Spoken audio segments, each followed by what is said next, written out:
नमस्कार विद्यार्थी मित्रांनो, मी किरण गुरुजी सगळ्यांचं स्वागत करतो याच्या आपल्या प्लॅटफॉर्मवरती. बघा मित्रांनो, राज्यसेवेची ते तयारी तुम्ही करत असाल आणि 2027 मध्ये जर तुम्ही क्वालिफाय होताय किंवा 2027 ची पूर्व परीक्षा तुम्ही देताय आणि पूर्व परीक्षेनंतर तुम्ही मुख्य परीक्षेला जर जाताय 2027 मध्ये, आता 2026 मध्ये नाही. आता 2026 ची जी एक्झाम होती, 2026 च्या ज्या काही एक्झाम्स वगैरे आहेत त्या सगळ्या आता झालेल्या आहेत. आता ज्या एक्झाम 2027 मध्ये म्हणजे आगामी काळामध्ये येतील, त्या 2027 मध्ये असलेल्या विद्यार्थ्यांसाठी खास करून मी हा एक व्हिडिओ बनवतोय. बघा, साधी सिंपल गोष्ट आहे, की यूपीएससीचा सिलेबस ॲज इट इज एमपीएससीनं कव्हर केला. As it is copy paste करून आपल्याला दिला. बऱ्याचशा अडचणी या ठिकाणी होत्या. सगळ्यात महत्त्वाची अडचण म्हणजे विद्यार्थ्यांना रिसोर्सेस अवेलेबल नव्हते. सगळ्यात इम्पोर्टंट गोष्ट होती वैकल्पिक विषयाची. मी स्वतः जिओग्राफीचा विषय शिकवत होतो, पण जिओग्राफी विषय शिकवत असताना माझ्याकडे असलेला इंग्लिश सोर्स आणि तो ज्यावेळेस मी मराठीत विद्यार्थ्यांना करून सांगायचो, त्यावेळेस भरपूर मोठ्या प्रमाणात अडचणी यायच्या.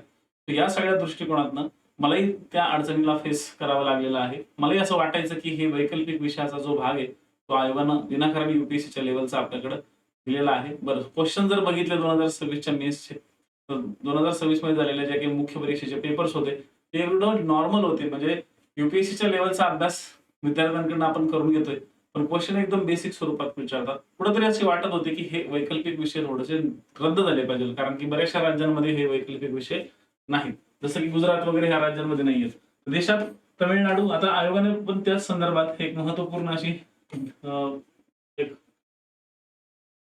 जाहीर आपण नोटीस म्हणतो ना, तर त्या जाहीर नोटीस आता 25 जून रोजी तयार करण्यात आली आणि त्यानुसार तामिळनाडू, तेलंगणा, मध्य प्रदेश, गुजरात, राजस्थान अशा इत्यादी राज्यांनी किंवा इत्यादी राज्यांच्या लोकसेवांनी त्यांच्या स्पर्धा परीक्षेमध्ये त्यांच्या म्हणजे राज्यसेवेच्या लेव्हलवरती जे काही एक्झाम्स असतात त्यांच्यामध्ये त्यांनी वैकल्पिक विषय रद्द केलेला आहे.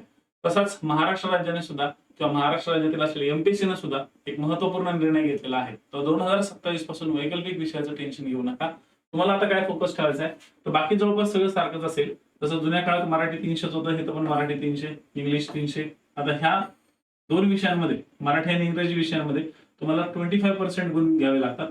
जर तुम्ही हे 25% गुण जर घेतले, तरच तुमचे पुढचे पेपर चेक केले जातात. नाहीतर हे पेपर चेक केले जाणार नाही. त्यानंतर निबंध 250 मार्क, सामान्य अध्ययन 1, 250, सामान्य अध्ययन 2, 250, सामान्य अध्ययन 3, 250. म्हणजे सामान्य अध्ययनाचे 4 पेपर जे आहेत, ते 4 पेपरचे 1000 मार्क प्लस निबंधाचे 250 मार्क. म्हणजे असं तुमचं जे मेन्सचं मेरिट राहील, ते मेन्सचं मेरिट राहील 1250 पैकी तुमचं जे काही लागेल ते. आणि त्याच्यानंतर 275 मार्कांचा मुलाखतीचा भाग. असं साधारणतः 1525 मार्क तुमची या ठिकाणी म्हणजे पूर्ण परीक्षा 1525 मार्काची या ठिकाणी राहील.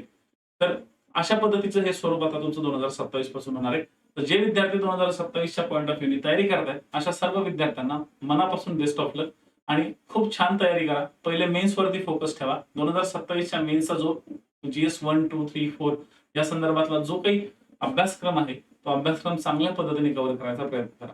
गरज आहे तुम्हाला तर डेफिनेटली आपल्या YouTube चॅनलवर तुम्हाला भरपूर सारे जीएस 1 म्हणजे जिओग्राफी संदर्भात, पॉलिटी संदर्भात व्हिडिओ अवेलेबल आहेत.